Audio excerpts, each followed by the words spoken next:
2 weeks into the season, the Steelers find themselves in an unfamiliar position. They're 0-2 for the first time in more than a decade, and facing an uphill climb with an aging defense and without injured All-Pro center Marquise Pouncey, all of which is made for a nervous September in Pittsburgh. But after the team managed to combine 19 points and just 75 yards rushing in its 2 losses, the question being posed in the Steel City now is who or what is to blame? Steelers just couldn't get it going, and that defense, they're wore out. Now all of a sudden they start 0-2. That doesn't happen. This is Pittsburgh. This is the city of champions. This is the Steel City. And what's worse is they've looked horrible losing. Ben's getting hurt. The offensive line is Swiss cheese. There's no running back.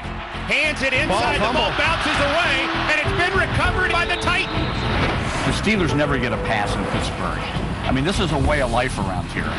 You can't go into any restaurant, any bar, anywhere. People talk about the Steelers 365 days a year.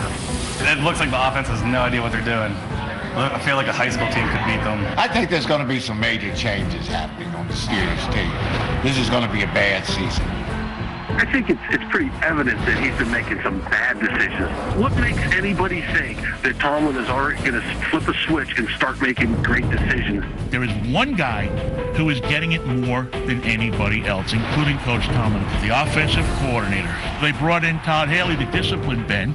And when you have $100 million quarterback that throws like Ben Roethlisberger, you got to discipline the guy. But the reality is they've created now a guy who I think feels constrained in some ways in what he can and will do out there. Going to be intercepted on the tip at the 12-yard line. They had no reason to replace Bruce Arians. Why do you do anything to alienate that guy? He had a great working relationship with Bruce. I loved working with him, and they had a lot of success. I think it was one of the worst mistakes in franchise history. And that'll do it. What a disappointing end. The Steelers don't rebuild, they reload. It's the old cliche. But right now it looks like they're in a rebuilding mode. People aren't used to that, and they are nervous.